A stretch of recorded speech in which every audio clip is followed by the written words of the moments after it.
Hello everyone, I am Ritu Chahal. आज हम forms of business organisation पढ़ेंगे। ये काफ़ी इम्पोर्टेंट टॉपिक है एग्जाम के लिए। यहाँ से बहुत सारे क्वेश्चन बनते हैं, ये सभी इम्पोर्टेंट है, इनमें से आप किसी को भी नहीं छोड़ सकते। सो आज हम स्टार्ट कर रहे हैं फॉर्म्स ऑफ बिजनेस ऑर्गेनाइजेशन। ये एक ओवरव्यू है इस टॉपिक का। इसमें ये सभी को मैं डिटेल में पढ़ाऊँगी क्योंकि ये काफ़ी इम्पोर्टेंट है, छोड़ने लायक नहीं है कि हम छोड़ सकते हैं, क्योंकि यहाँ से क्वेश्चन बनते ही बनते हैं। सो मैं कोशिश करूँगी कि एक वीडियो में एक टॉपिक को अच्छे से कंप्लीट करवा दूँ, ठीक है। सो आज हम स्टार्ट कर रहे हैं हमारा ये topic, forms of business organisation. Business को चलाने के लिए क्या होते हैं कि अलग अलग तरीके होते हैं, ये उन्हीं को फॉर्म्स ऑफ बिजनेस ऑर्गेनाइजेशन कहते हैं। जैसे कि कुछ बिजनेस एक पर्सन चलाता है, कुछ में पार्टनर्स होते हैं, कुछ कंपनी की फॉर्म में होते हैं, कुछ फैमिली बिजनेस होते हैं, फैमिली चलाती है, इस तरह से। और ये अलग अलग डिवाइड होते हैं किस चीज़ के बेसिस पर? ओनरशिप के बेसिस पर, मैनेजमेंट लाइबिलिटी, कैपिटल की रिक्वायरमेंट के बेसिस पर इनको डिवाइड किया जाता है, डिवाइडेड होते हैं ये। सो इसी बेसिस पर क्या होता है कि बिज़नेस की फॉर्म्स अलग अलग होती हैं। सो आज हम जो स्टार्ट करने वाले हैं, first sole proprietorship. Sole proprietorship ये बिजनेस ऑर्गेनाइजेशन का सबसे ओल्डेस्ट फॉर्म है और ओल्डेस्ट और सिंपल फॉर्म है। सोल का मतलब होता है वन और प्रोप्राइटर का मतलब होता है ओनर। मतलब क्या बना? एक ओनर। ऐसा बिजनेस जिसमें सिर्फ 1 पर्सन ओनर होता है उसे सोल प्रोप्राइटरशिप कहते हैं। वही पर्सन बिजनेस को क्या करता है? ऑन करता है, मैनेज करता है, कंट्रोल करता है, और वही क्या करता है? प्रॉफिट और लॉस भी वही बियर करता है। अब हम करते हैं फीचर्स। सोल प्रोप्राइटरशिप की फीचर्स करते हैं। फर्स्ट फीचर है हमारी सिंगल ओनरशिप।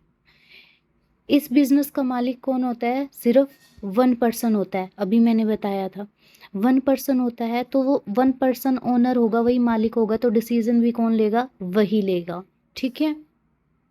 नेक्स्ट जो फीचर है अनलिमिटेड लाइबिलिटी। इसका मतलब ये होता है अगर बिजनेस में लॉस हो जाए तो ओनर को अपनी पर्सनल प्रॉपर्टी से भी पेमेंट करनी पड़ सकती है, ठीक है। क्योंकि जब बिजनेस का ओनर एक है, एक ही बिजनेस को चला रहा है, अगर लॉस हो रहा है तो उसकी पर्सनल प्रॉपर्टी से ही तो उसकी भरपाई होगी ना। सो अगर बिजनेस का लोन रीपे नहीं हुआ तो ओनर की क्या होता है? पर्सनल सेविंग भी यूज़ हो सकती है। नेक्स्ट फीचर है डायरेक्ट कंट्रोल। बिजनेस का पूरा कंट्रोल किसके पास होता है? ओनर के पास। ओनर कौन होता है? एक ही होता है। तो एक ही है तो उसे किसी से परमिशन लेने की ज़रूरत ही नहीं होती है कि कौन सा प्रोडक्ट सेल करना है, को क्या प्राइस रखना है। ये सब वो एक ओनर होता है, वही डिसाइड कर लेता है, उसे किसी की परमिशन की ज़रूरत ही नहीं। नेक्स्ट फीचर है easy formation. Sole proprietorship start करना बहुत इजी होता है क्योंकि इसमें लीगल फॉर्मेलिटीज़ क्या होती हैं? बहुत कम होती हैं। जैसे कि स्मॉल शॉप करते हैं, ये छोटी छोटी दुकानें होती हैं, वो क्या होता है कि आसानी से शुरू की जा सकती हैं। नेक्स्ट फीचर इसकी रहती है सिक्रेसी मेंटेन्ड।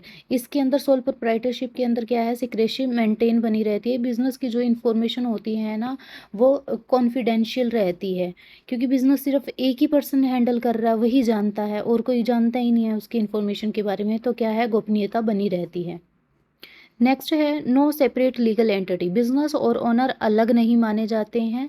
बिजनेस और ओनर, क्योंकि एक ही ओनर उसको चला रहा है, वही उसका ओनर है, वही इसका बिजनेस है, तो लॉ की नज़रों में क्या होता है कि दोनों ही लॉ की नज़रों में सेम होते हैं, ठीक है। बिजनेस और ओनर इसमें अलग अलग नहीं माने जाते हैं, ये याद रखना आ जाता है ये कई बार पॉइंट।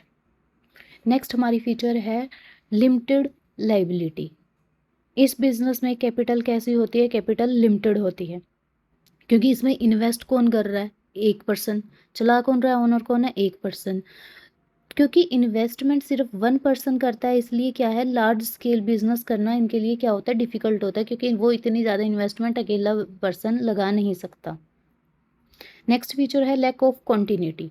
अगर मान लो कि ओनर की डेथ हो जाए, बिजनेस बंद कर दे, तो बिजनेस क्या होगा, बंद हो जाएगा ना। एक, क्योंकि एक ही बंदा तो उसको चला रहा है, वो रन कर रहा है अकेला ही, है ना। तो मान लो या तो उसकी डेथ हो जाए या वो बिजनेस बंद कर दे, तो क्या होता है कि बिजनेस तभी बंद हो जाता है, वो अपनी मर्जी से चाहता है बंद करना, या फिर उसकी डेथ वगैरह हो जाए तो इस तरह से बंद हो जाए, ठीक है। क्योंकि एक ही बंदा चला रहा है। अगर बहुत सारे पार्टनरशिप की तरह बहुत सारे हो तो एक की डेथ या फिर एक के जाने से फ़र्क नहीं पड़ता, लेकिन इसमें फ़र्क पड़ता है।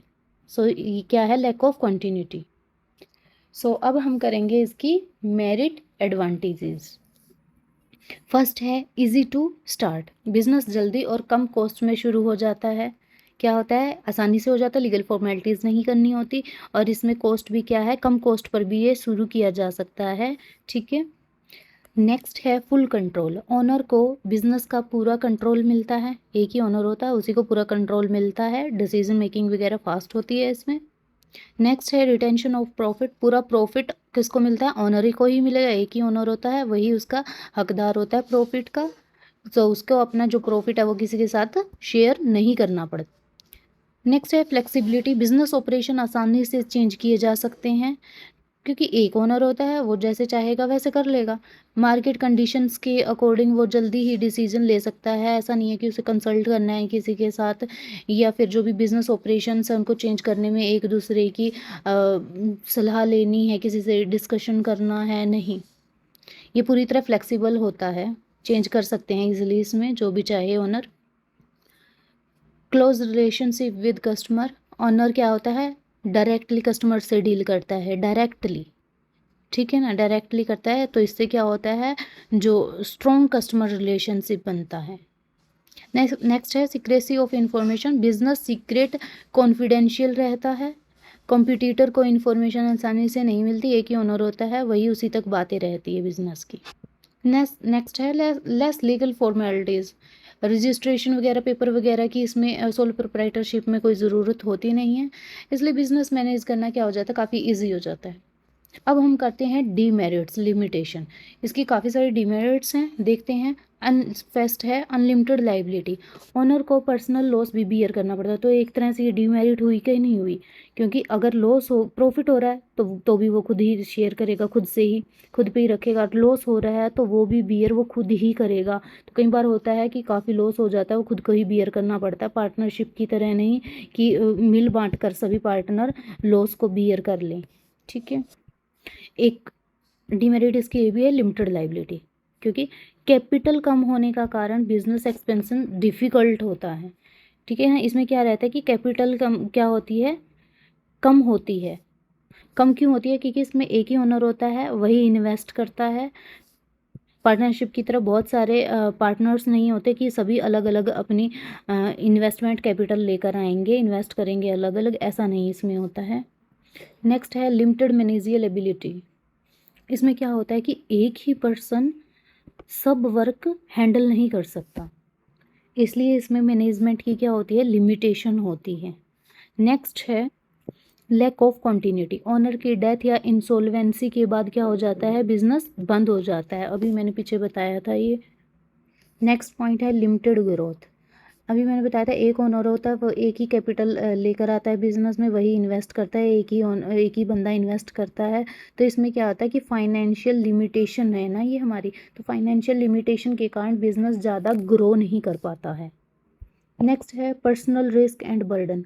पूरा का पूरा बिजनेस का जो प्रेशर होता है, रिस्पॉन्सिबिलिटीज़ होती हैं, वो एक ही पर्सन पर होती है, तो इससे क्या होता है कि स्ट्रेस काफ़ी बढ़ सकता है। नेक्स्ट पॉइंट है डिफ़िकल्टी इन गेटिंग लोन्स।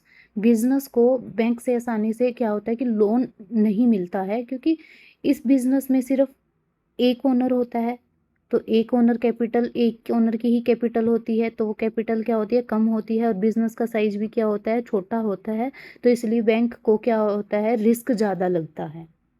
सो ये भी एक डिसएडवांटेजेस है सोल प्रोप्राइटरशिप की। सो स्टूडेंट, इस स्लाइड को अच्छे से देख लीजिए। इसमें मैंने जो आज कंसेप्ट पढ़ाया है उसकी एक क्विक रिवीजन इस स्लाइड में डाली है मैंने। ये आज के पूरे टॉपिक का एक शॉर्ट ओवरव्यू है आपके लिए, ईज़ी बनाने के लिए इस कंसेप्ट को। सो अगर आपको मेरी ये वीडियो अच्छी लगी हो तो प्लीज़ लाइक एंड सब्सक्राइब करें। Thank you.